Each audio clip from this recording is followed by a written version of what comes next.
सुबह के 5 बज रहे थे और मोहल्ले की तंग गलियों में खामोशी का छपा हुआ सन्नाटा था। लेकिन हारिस बेदार हो चुका था।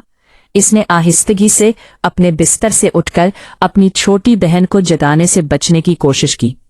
कमरे की छत पर लगा पुराना पंखा अजीब आवाज कर रहा था, जैसे वो भी हारिस की जिंदगी की मुश्किलात की कहानी सुना रहा हो। दीवारों का रंग उतर चुका था और खिड़की से आने वाली ठंडी हवा गुर्बत का एहसास बढ़ा रही थी। ये एक मिडिल क्लास घर की हकीकत थी, जहां साब बहुत बड़े होते हैं मगर जेब हमेशा छोटी रहती है।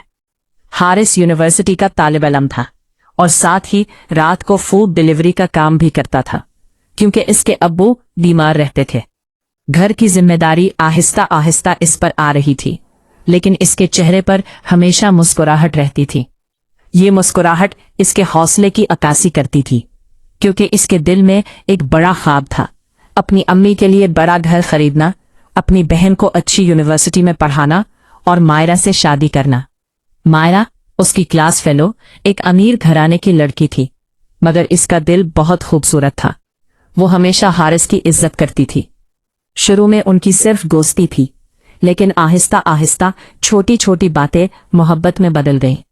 कैंटीन में चाय का एक कप बांटना, बारिश में एक ही छतरी के नीचे चलना और इम्तिहान के दौरान रात भर कॉल पर जागना, ये सब उन्हें एक दूसरे के करीब ले आया। एक दिन मायरा ने अचानक पूछा, हारिस, तुम इतनी मेहनत क्यों करते हो?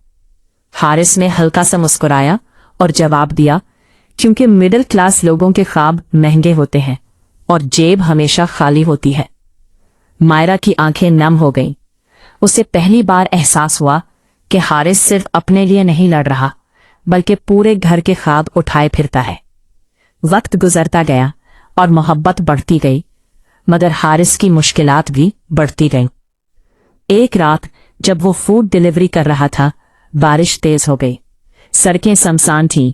हारिस पूरी तरह भीग चुका था, मगर उसने हार नहीं मानी, क्योंकि उसे अगले दिन बहन की फीस जमा करवानी थी।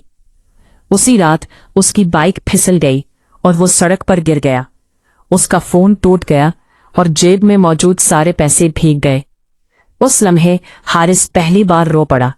वो बारिश में बैठा सिर्फ एक बात सोच रहा था, क्या मिडिल क्लास लोगों के ख्वाब वाकई पूरे होते हैं? अगले दिन मायरा को सब कुछ मालूम हुआ। वो फौरन अस्पताल के बाहर हारिस से मिलने आई। वो खामोशी से बेंच पर बैठा था जब मायरा उसके सामने आकर रुकी। तुमने मुझे बताया क्यों नहीं? हारिस ने हल्का सा हंसा और कहा, क्योंकि मैं तुम्हें अपनी परेशानियां नहीं देना चाहता था। मायरा की आंखों से आंसू निकल आए। उसने पहली बार हारिस का हाथ पकड़ा। अब तुम्हारे ख्वाब सिर्फ तुम्हारे नहीं, हमारे हैं। हारिस खामोशी से उसे देखता रहा, और शायद उस लम्हे उसे एहसास हुआ कि मोहब्बत सिर्फ खूबसूरत लफ्ज नहीं होती, ये इंसान को टूटने से भी बचा लेती है। मगर किस्मत अभी भी उन दोनों का इम्तिहान ले रही थी। कुछ महीनों बाद मायरा के घर वालों को उनके बारे में पता चला, और फिर वही हुआ जिसका डर था। एक मिडिल क्लास लड़का हमारी बेटी के काबिल नहीं। ये अल्फाज हारिस के दिल में तीर की तरह लगे। उसने पहली बार खुद को बहुत छोटा महसूस किया। उस रात वो देर तक छत पर बैठा रहा, आंखों में आंसू और दिल में 1000 सवाल। मगर अगली सुबह वो फिर काम पर चला गया, क्योंकि मिडिल क्लास लोग टूटते कम हैं, जिम्मेदारियों की वजह से संभल जाते हैं।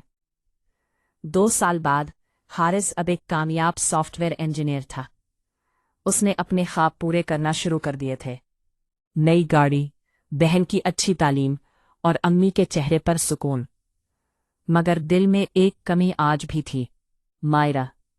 एक शाम वो अपनी नई गाड़ी में खामोशी से जा रहा था, जब अचानक उसकी नज़र बस स्टॉप पर खड़ी एक लड़की पर पड़ी। वो मायरा थी, वही आंखें, वही खामोशी। हारिस गाड़ी से नीचे उतरा। दोनों कुछ लम्हे सिर्फ एक दूसरे को देखते रहे। फिर मायरा आहिस्ता से मुस्कुराई। देखा, मिडिल क्लास लोगों के ख्वाब भी पूरे होते हैं।